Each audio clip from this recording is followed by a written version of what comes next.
박수가 아주 오래간만에 터졌어요. 재미있는 찬양이에요. 오늘은 예수처럼 생각하라 이렇게 정해봤습니다. 우리가 예수님을 따르는 제자들이라고 하는데 예수님처럼 살아야 되죠. 예수님이 사셨던 삶을 살아가 또 그렇게 살아야만이 또 하나님의 나라가 완성되고 이루어지고, 예수처럼 살려면 예수처럼 생각해야 되죠. 생각하지 않고 그렇게 살 수 없어요. 예수님처럼 생각할 줄 알아야 되는 이 생각법. 예수님의 생각이 하나님의 생각이죠. 그러니까 하나님의 생각, 예수님의 생각을 닮아가야죠 우리가. 그러니까 예수님처럼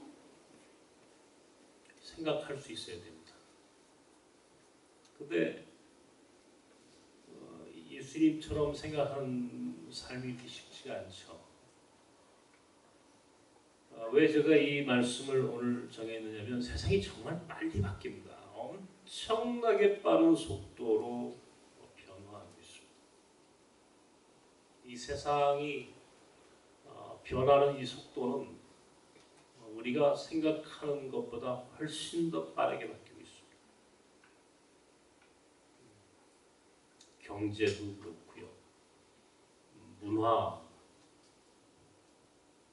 그리고 이제 우리 이 동시대에 우리가 살고 있는 오늘 이 대한민국의 현실은 정말 지금 상상할 수 없는 빠른 속도로 바뀌고 있죠.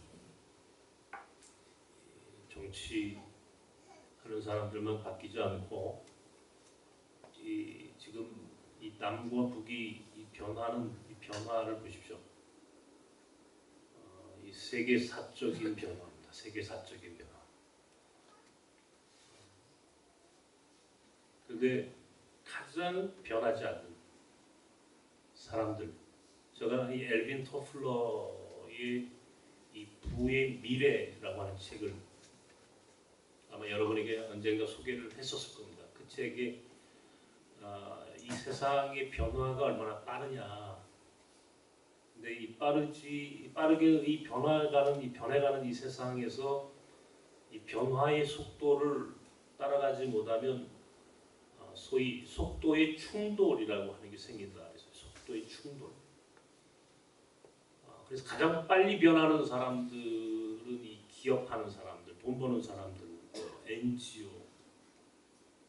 그러나 가장 변하지 않는 사람들 누구냐 보았더니 대체로 정치하는 사람들, 그 사람들보다 더 안 바뀌는 사람들이 누구냐 했더니 교회.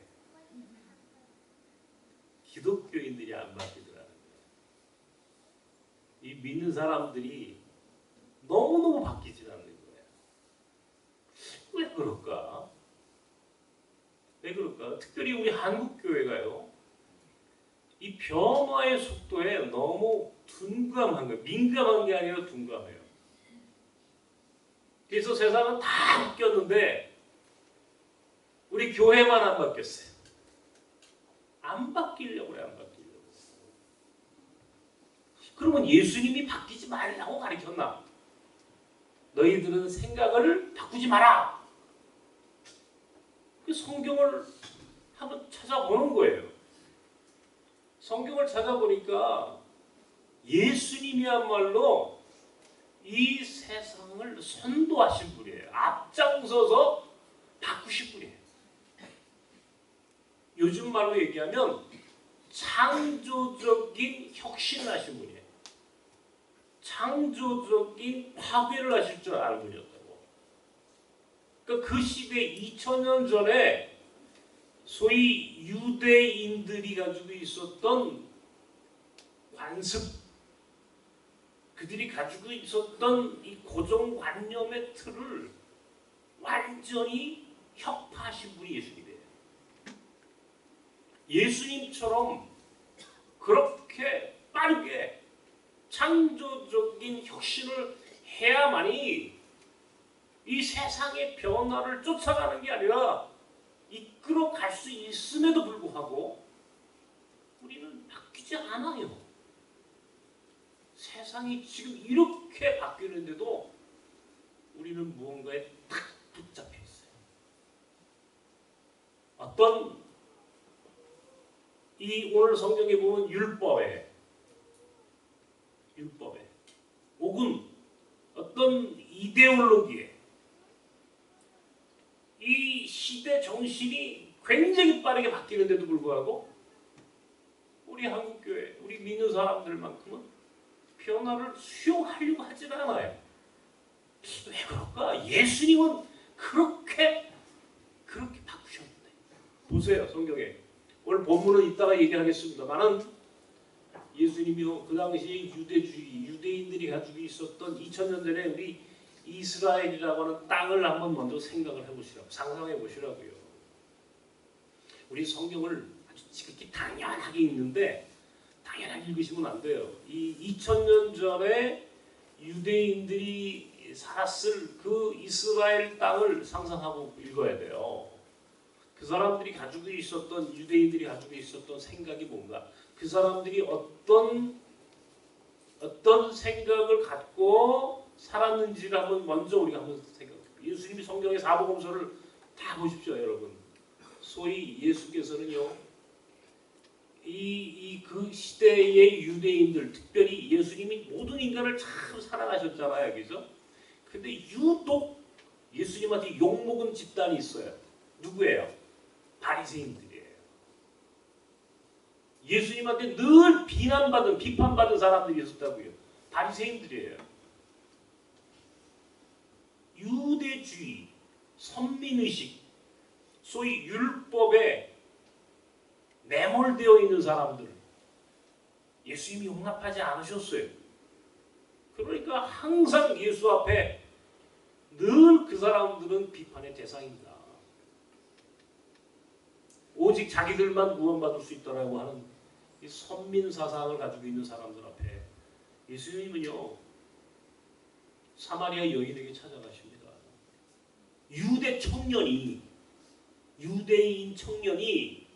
젊은 유대인 청년이 사마리아의 여자를 만나요, 우물가에서. 네? 이건 굉장히 놀라운 사건이죠. 여자를 만나는 것도 이거 큰일 날 일인데, 네? 사마리아 여자를 만났다면 이방인, 이게 도저히 이 짐승 같은 사람으로 취급받지 못했던 사람들을 만나서 그 사람들을 향해서 복음의 진리를 선포해요. 나는 너무 멋진 거야. 나는 이게 얼마나 유대인들이 갖고 있었던 이 선민 사상의 선민주의에 대해서 반란을 일으키시는 거예요. 이 예수의 이 유대라고 하는 유대 종교라고 하는 이 틀을 깨려고 했던 예수의 이 혁신적인 모습을 성경 곳곳에 다 나와 있어요, 여러분. 가늠한 여인을 데려다가 이 여자 죽여야 됩니까? 그럴 때 율법에 의하면 죽여야 됩니다라고 모두가 다 그렇게 알고 있었을 그 순간에 예수는 죽여라. 돌 없는 자가 먼저 쳐라. 얼마나 멋진 말이냐고요. 얼마나 멋진 말이냐고요. 죄인과 세리와 창녀들과 어울리는 이 모습 속에 도저히 다른 사람들은 용납할 수 없는 그 예수의 이 삶이 오늘 우리에게 던지는 메시지가 과연 무엇일까? 예루살렘 성전이 갖고 있는 절대적인 권위가 있었습니다. 예루살렘 성전은요, 단순한 건물이 아니에요. 이스라엘 민족에게 예루살렘 성전은 곧 하나님이 성전 안에 계시다고 그들은 믿고, 그래서 성전에 대하여 모독하는 것은 하나님께 대한 모독이에요. 그런 예루살렘 성전에 대하여 예수께서는 허물어라, 예루살렘 성전 정화 사건이라고 하는, 결국 이 사건이 예수의 십자가 처형의 빌미가 되긴 했지만은 어찌되었든 간에 소위 성전 신학에 대하여 예수는 거절하세요. 성전이 뭐냐? 성전이 뭐냐? 그건 돌덩이다 말이야. 오히려 성전이 이것이 기득권이 되고 성전이 하나님의 백성들이 하나님의 백성으로 살아가도록 만드는 일에 있어서 걸림돌이 된다면 그 성전은 허물어야 한다라고 하는 이 예수의 사상은 혁명적인 거예요. 더욱이 나아가서 가야바와 안나스 같은 대제사장들이 성전을 놓고 세습을 하는 모습 속에서 오늘 우리 한국교회가 갖고 있는 이 현실을 우리가 지시해야 돼요.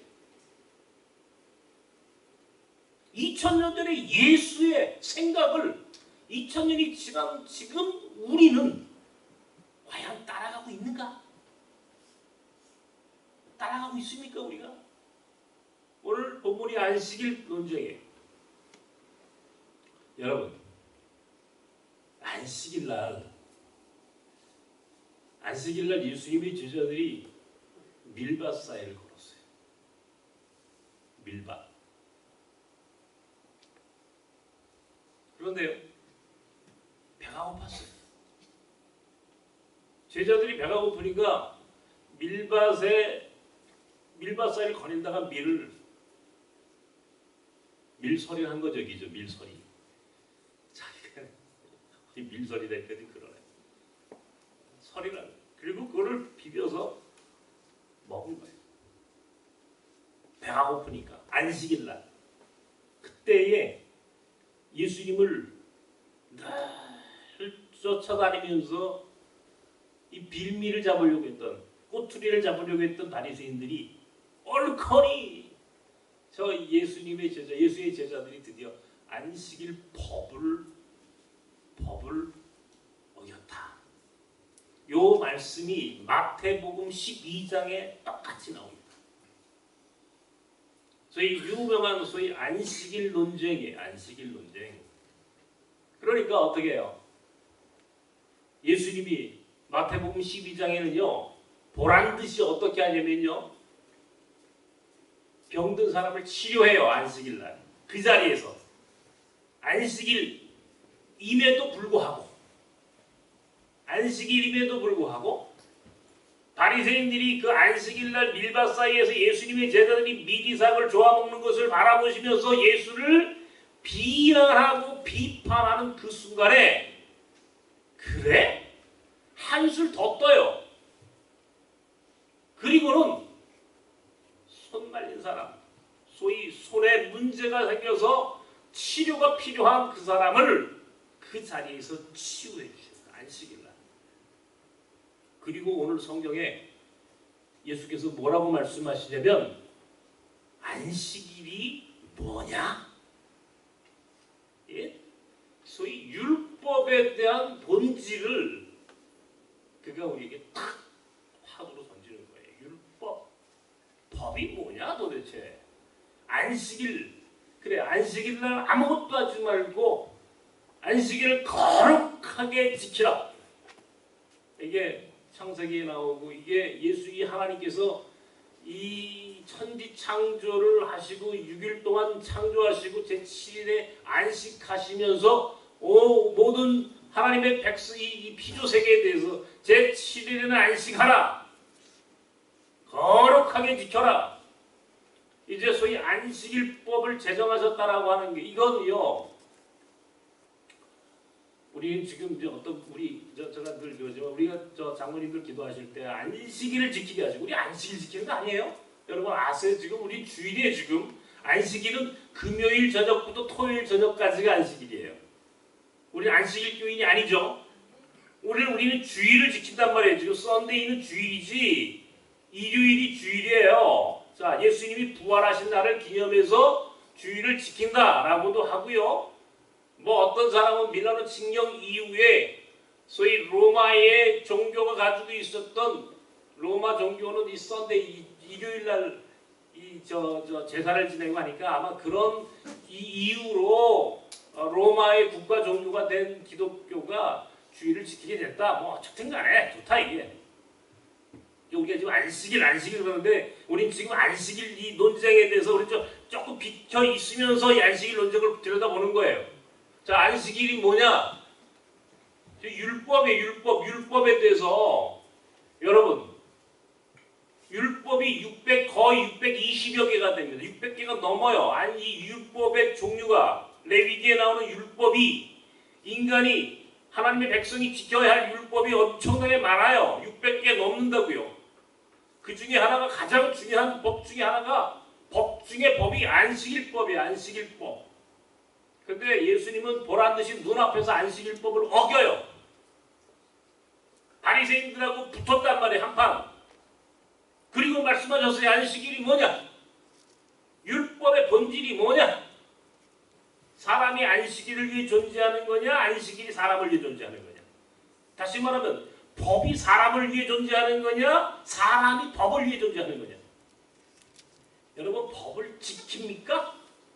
아니면 법이 사람을 지키는 겁니까? 법 취지가 뭐예요? 오늘 법 철학에 대한 얘기죠. 법을 지키는 거예요? 아니면 사람이 법을 지키는 거예요? 아니면 법이 사람을 지키는 거예요? 법이 사람을 지키는 거예요? 여러분 뭐예요? 여러분 법을 지켜야 돼 그래요 우리가. 이게 프레임이에요. 프레임. 딱 프레임에 걸려드는 거예요 우리가. 법을 왜 만들었을까요 여러분? 귀찮게 하려고. 하나님이 왜 율법을 주셨을까요? 하나님이 왜 율법을 주셨어요? 한번 가만히 생각해 보세요. 왜 하나님이 율법을 주셔요? 이스라엘 백성이 430년 동안 종살이 하면서 애굽에서는 율법이 없어요. 애굽에서는 율법이라고 하는 개념이 없어요. 그 사람들은 애굽에 있는 법에 의해서 통치당하는 거예요. 그러다가 모세를 통해 홍해를 건너 광야길에 들어섰습니다. 적어도 200만 명이 넘는 많은 무리가 광야길을 걸어요. 자, 거기는 수많은 일들이 벌어집니다. 그 안에. 별 온갖 인생들이 다 그 안에 있는 거예요. 생각이 다 달라요. 그러니까 그 사람들을 위해서 주신 특별한 법이 있는데 그것을 우리는 율법이라고 그런단 말이에요. 왜 율법을 주셨느냐 말이에요. 율법은요. 법을 주신 이유가 있다는 겁니다. 사람이 법을 지키는 것이 맞는 것 같아요. 그러나 본질적으로 법은 강자로부터 약자를 보호하기 위해서 만들어진 거예요. 안식일날 예를 들어서 안식일법이 없으면 어떻게 됩니까? 주인이 노예를 계속 일시키는 거예요. 안식일을 지키지 않고 하나님 앞에 거룩하게 예배하는 날로 제정해 놓지 않으면 힘 있는 사람이 힘 없는 사람을 노예로 종으로 인간이 노동의 노예가 되는 거예요. 일의 노예가 되는 거예요. 그러니까 하나님이 사람을 사랑하셔서 법을 만드신 것이지 법이라는 것은 인간을 향한 하나님의 사랑의 은혜를 보여주는 하나의 상징이에요. 안식일법에 대한 특별한 메시지를 잘 알아야 돼요. 우리는 안식일날은 하나님의 예배하는 날이야. 예배하는 게 맞아요. 그런데 왜 하나님이 예배하라고 하셨느냐 말이에요. 하나님을 영광스럽게 하는 것 물론 맞아요. 그러나 그 이면에는 하나님이 쉬라고 하는 거예요. 왜 쉬라고? 사랑하시니까. 사랑하니까 쉬라고 하는 거예요. 사랑하지 않으면요. 착취하게 돼 있어요. 인간이라는 게 얼마나 이 갑질을 하는 동물입니까? 요즘 우리는 한 기업의 갑질 사건을 목도하고 있습니다. 그죠? 그게 인간이에요. 인간이 조금만 힘이 세면요, 힘이 약한 사람들을 착취하게 돼 있어요. 욕망으로, 욕심으로. 그러니까 약자들을 보호하기엔 최소한의 방패막이를 법으로 제정해 놓으신 거예요. 이게 법의 취지예요. 강자로부터 약자를 보호하기 위해서, 노동으로부터 인간이 더 이상 소외당하지 않기 위하여, 인간을 지키기 위하여. 이게 법에 대한 기본적인 개념이에요. 율법 마찬가지예요. 이스라엘 백성을 지키기 위한, 하나님이 그 백성을 지속 가능한 공동체로 만들어내기 위한 최소한의 울타리를 만들어 놓으신 것이 율법이에요. 그런데 거꾸로 법을 만드는 순간 인간은 법의 노예가 되어버리고 마는 거예요. 법의 노예가 되면서 그 법에 족쇄가 걸려요. 그러니까 율법에서 사랑으로 예수께서 율법에서 사랑으로 이 패러다임의 전환을 이루라고 그러죠. 그죠? 이스라엘 백성에게, 유대인들에게 계속해서 예수께서 얘기하시는 것은 뭐냐면 율법이 우리를 구원하지 않는다는 거예요. 율법이 우리를 구원하지 못해요. 우리를 구원하는 것은 사랑이에요. 하나님의 사랑이고 우리가 피차 사랑으로 종로로 타는 거예요. 율법의 종로로 타는 것이 우리를 구원하는 게 아니고 사랑의 종로로 타게 만드는 것이 이 인생을 구원하는 길이단 말이에요. 바울 사도가 갈라디아서 1장에 소위 율법을 말하는 사람들, 이게 이 할례를 얘기하는데, 갈라디아에서는 율법을 자꾸 주장하는 사람들에 대해서 바울 사도가 뭐라고 해요? 거짓 교사들이라고 해요. 다른 곳에서는 몽학 선생이라고 해요. 몽학 선생.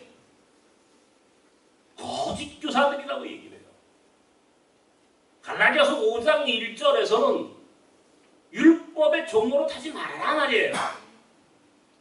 율법의 종로로 타지 말고 피차 사랑의 종이 되라 말이에요. 사랑으로 피차 빚진 자가 되라 그랬어요. 자, 율법의 종로로 타는 것이 아니라 피차 사랑의 빚진 자가 되는 것이 우리가 구원받고 자유함을 얻는 길이에요. 그런데 율법의 종으로 타는 거예요. 오늘 우리 한국교회가요, 이게 정확하게 예수를 믿는 건지 유대교를 믿는 건지 물어봐야 돼요. 그래서 이 말씀이라고 하는 이유로, 말씀을 따른다, 말씀에 순종한다는 이유로요, 우리가 얼마나 황당무계한 이야기를 하는지 아십니까? 제가 언젠가 이 성경 공부 시간 한번 얘기했죠.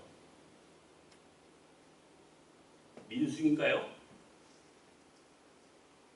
이스라엘 백성에게 미디안 족속을 쓸어버리라, 그런 말이 성경에 있어요. 31장인지 어디에 나오는데, 미디안 족속을 쓸어버리라. 어디서 누군가 그 이야기를 하면서 북한 사람들을 다 쓸어버리라고 했다는 거예요. 저 사람들은 원수다 말이에요. 원수. 다 쓸어버려야 할 사람들이라는 거예요. 성경에 나와 있다는 거예요. 그래서 제가 물었어요. 성경에 나와 있는 건 나도 알겠는데, 미디안 사람들을 다 쓸어버리라고 하는 말이 나오는 건 나도 알겠는데, 그것이 북한 동포들을 쓸어버리라고 해석을 하는 이유는 뭐냐? 그 사람들은 악이기 때문에.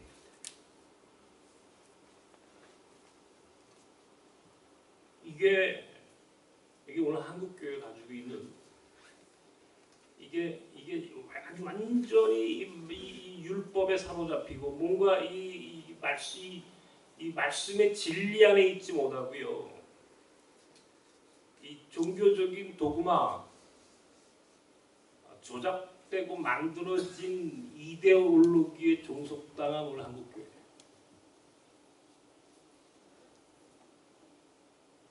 지금 평화를 얘기하고 종전을 말하고 통일의 길로 가야 된다. 이게 지금 이게 시대 정신이죠, 그죠? 이게 시대 정신이라는 말을 여러분 잘 들으세요. 시대 정신이라고 하는 것은 절대적인 과제, 역사적 사명이에요.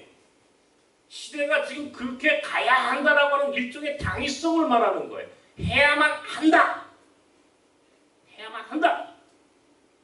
시대적인 당위성, 역사적 당위성이 그 안에 있음에도 불구하고 오늘 교회는 우리가 가는 길을 가로막는 걸림돌이 되고 있어요. 통일, 평화.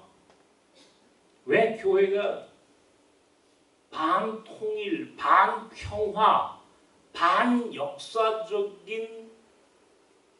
존재로 이 세상 사람들이 손가락질하는 대상이 되는지 아십니까? 한국교회 역사에서요, 소위 이 반공 이데올로기라고 하는 것이 굉장히 무서운 거예요. 우리가 이제 4월 달에 4.3 제주 사건 이제 지나갔습니다만, 이 제주도민 중에 제주도민들이 그 당시에 30만이 채 될까 말까 했던 제주도민 중에 3만 명 이상이 학살을 당한 사건입니다. 여러분 중에 제주도 출신 계세요? 그 제주 학살 사건의 주범이 바로 서북청년단이에요. 이 서북청년단, 우리 한반도에서 서북이라면 어디예요? 서쪽, 북쪽, 저 평안도예요. 평안도에서 내려온 기독교인들이 제주도에 가가지고 민간인들을 학살한 사건이 제주 4.3 사건이, 물론 경찰도 들어가고 뭐 하지만 거의 대부분이 서북청년단이 그 일을 앞장섭니다. 45년 이 해방이 되고 난 이후에 저 북쪽에서 내려온 기독교인들 가운데 이 일을 주도했던 사람들이 있었어요. 이런 일들이 한국 교회가 반공, 좋아요 반공. 공산주의를 좋아하는 사람이 어디 있어요 오늘 우리 한국 사회에. 그런데요, 묘하게 이 프레임에서 벗어난 적이 없어요 우리 한국 교회는. 종북, 반공, 친미, 적어도 이 프레임에서 벗어나지 못해요. 그리고 조금만 세상의 변화를 눈치만 챘어도 우리 한국교회 이런 지형이 되지 않았을 터인데, 오늘 이대 이상하게 우리 한국교회 기독교는 수구, 보수, 반공, 이 틀 안에서 벗어나지 못하는 거예요. 유대인들이 율법 안에서 벗어나지 못하는 것처럼 정작 2000년 전에 예수가 지금 2000년 후에 이 한반도에 오셨다면 오늘 우리에게 무엇을 말씀하실까? 예수님의 메시지가 뭘까라고 하는 고민을 해야 되는데, 오늘 우리는 그런 고민이 없어요. 그냥 아직도 복음과는 전혀 관계없는, 복음이 아니죠, 그죠? 복음이에요 그게? 성경에 나와 있어요? 나와 있지 않아요. 성경에는요, 서로 사랑하라, 사랑으로 종노릇하고 사랑으로 빚진 자 되라, 원수도 사랑하라. 제가 그때 그 얘기를 했어요. 미디안 족속을 다 싹 쓸어버리라. 예수님이라면 어떻게 하셨을까요?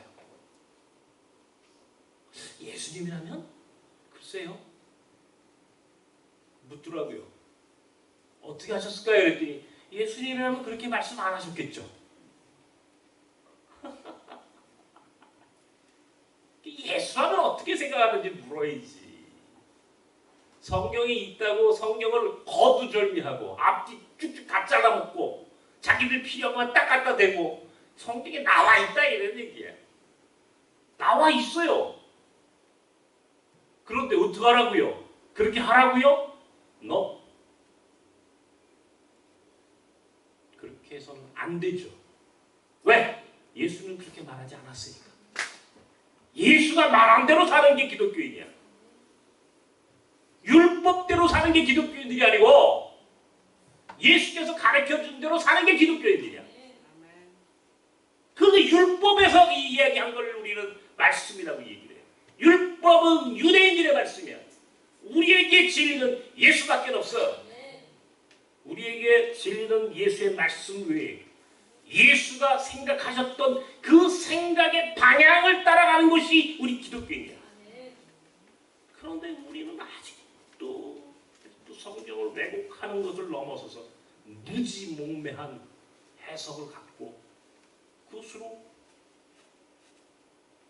기독교라는 이름으로 사람을 죽이고 세상의 변화를 거절하고 우리 민족에 가야 할 이 평화와 통일이라고 하는 절대적 과제에 대해서 교회가 장애물이 된다면 예수의 생각과는 전혀 관계없는 오히려 반예수, 반기독교적인 행태를 오늘 우리 교회가 하고 있는 거예요. 예수는 우리에게 그렇게 가르쳐주지 않으셨어요. 오늘 예수께서 이 땅에 오셔서 이 한반도의 문제에 고통당하는 이 백성들의 모습 속에서 예수가 우리에게 가르쳐주실 메시지는 화해. 화해하라. 화해하라. 용서하라. 사랑하라. 하나가 되라. 그래야 이 백성이 하나님의 백성으로 힘있게 앞으로 나아가는데도 불구하고 오늘 그 메시지는 오늘 한국교회 안에 찾을 수가 없어요. 여전히 우리는 아직도 이 세상의 변화를 거스르고 있어요. 받아들이지 않으려고 해요. 왜? 왜일까요? 무언가에 사로잡혀 있는 거예요. 예수의 말씀에 사로잡혀 있는 것이 아니라 진리에 사로잡혀 있는 것이 아니라 이데올로기에 위장된 종교에 거짓 복음에 거짓 교사들의 노름 앞에 기득권을 가진 사람들의 일부 그 사람들의 논리 앞에 우리는 철저하게 우리는 그렇게 길들여져 있기 때문에 그런 겁니다. 혁신해야 되는 거예요. 예수님처럼 창조적으로 그 시대의 변화를 오히려 앞서서 끌고 나가셨던 봐라! 율법보다 더 중요한 것이 사랑이야. 율법에서 사랑으로 패러다임을 바꾸지 않으면 구원이 없어. 성전보다 더 중요한 것은 사람이야. 사람이 성전이야. 인간이 네 안에 성전이야. 네 안에 성전이 있어. 내가 성전이야. 내가 안식일의 주인이야. 이렇게 말씀하신 예수님의 이 말씀을 이해하고 살아야 돼요. 그러지 않고 우리는 여전히 교회가 여러분 교회를 위해 존재하는 게 아닙니다. 교회가 여러분을 위해 존재해야 돼요. 여러분이 기독교를 위해 존재하는 것이 아니라 기독교가 여러분을 위해 존재하는 거예요. 만약에 교회의 이름으로 교인들이 교회에 종속되거나 교회의 족쇄가 되거나 교회에 매몰되는 순간 그 교회는 교회가 아니에요. 기독교라고 하는 이름으로 오직 우리를 자유케 하신 이는 예수밖에 없어. 예수밖에 없어. 복음밖에 없는 거예요. 율법 안에 구원이 없습니다. 오직 예수를 믿는 믿음 외에, 복음 외에 우리를 구원해 줄 사람은 아무도 없다. 하물며 목사들도 우리를 구원하지 않는다. 오직 예수밖에 없다. 그런데 그 예수가 조작되고 만들어지고 교리화되고 이념화된 예수는 거부해요. 날것의 예수를 만나야 돼. 날것의 예수, 역사적 이 예수, 날것의 예수를 만나야지. 자꾸 거칠 포장되고 위장되고 조작되고 교리화되고 이 화장된 예수가 아니야. 예? 그래서 예수를 다시 찾아야 돼요. 예수 다시. 예수 다시 만나야 돼. 스티브 잡스가 다르게 생각하라. 멋진 말 얘기죠. 나는 그 말 참 좋아합니다. Think different. 다르게 생각하라. 여러분 의심할 줄 알아야 돼요. 교회를 의심하고 기독교를 의심하고 그리고 오늘 복음이 무엇인지를 다시 한번 고민하는 생각이 있는 그리스도인으로 거듭나야 돼. 생각이 있는 그리스도인. 예수처럼 생각할 줄 알아야 돼. 그렇게 길들여진 율법에 의해 길들여지고 안식일법에 의해 길들여진 바리새인들의 모습을 거절하고 이 법이 사람을 위해 존재하는 거지 사람이 안식일을 위해 존재하는 게 아니야. 이게 멋진 말이에요. 이 말이 얼마나 우리를 자유케 합니까? 안식일이라고 하는 절대적인 권위를 거부한 거예요. 사람이 우선이다. 사람이 우선이다. 안식일보다 사람이 더 중요해. 인간이 안식일에 의하여 착취당하는 것이 아니라 안식일에 의하여 사랑받고 존중되는 이게 예수의 사상이에요. 저는요 토요 예배를 시작하려고 합니다. 우리 교회가 앞으로 그런 요구가 있으면 굳이 예배를 주일 아침 11시 우리는 또 거기다 대예배라고 그러죠. 한국교회는 대예배, 소예배 따로 있어요. 하나님이 대예배 받으시고 주일은 꼭 자기 교회에서 지켜야 된대. 한국교회 가르쳐준 프레임이죠. 어디 그런 게 있어요. 토요일에 예배드리면 안 되나요? 주 6일 근무할 때는 주일날 예배 드리는 게 맞죠. 그러나 주 5일 근무해요. 토요일 예배 드릴 수 있어요. 왜 거기에 대해서 아무런 생각을 안 하죠? 토요일날 예배 드려요. 어떤 사람은 금요일 예배 드릴 수도 있어요. 그렇게 하나님께 예배 드리는 시간과 공간이 중요하지 않아요. 하나님은 적어도 그런 자유를 우리에게 주셨어요. 여러분이 교회를 위해 존재하는 것이 아니라 교회가 여러분을 위해 존재한다는 사실을 기억하십시오. 한국교회가 교인들을 올가매는 이런 현실은 정의롭지 못합니다. 교인을 자유롭게 만들어야 돼요.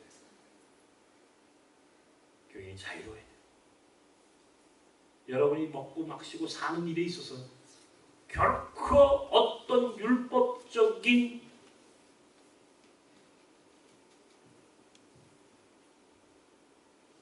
금기에도 그것이 결코 여러분의 신앙과 여러분의 믿음을 구속하지 못한다는 사실을 기억하시고 자유롭게 사십시오. 자유롭십시오. 예수 안에서 복음 안에서 진리 안에서 자유를 누리시기 바랍니다. 그래서 한국교회가 이 세상의 변화를 이제는 더 이상 거절하지 않고 오히려 그 변화를 끌고 나갈 수 있는, 깨어있는, 열려있는 공동체로 탈바꿈 하는 것이 오늘 우리 교회가 나가야 할 길이다. 오늘 그렇게 생각하고 예수처럼 생각하고, 그래서 예수처럼 살고 예수처럼 자유한 나선 교인들이 되길 주님의 이름으로 축원합니다. 하나님, 예수처럼 생각하고 예수처럼 살고 예수님처럼 자유한 하나님의 백성이 되고 싶습니다. 예수를 믿는다는 것에 그 기쁨과 감격이 얼마나 우리에게 큰지를 누리고 살고 싶습니다. 더 이상 이 세상에서 만들어지고 조작된 기독교에 의하여 길들여지지 않게 하시고, 오히려 복음 안에서 자유함을 느끼고 예수 안에서 참 행복한 신앙인들이 되게 하여 주시옵소서. 예수님의 이름으로 기도합나이다. 아멘.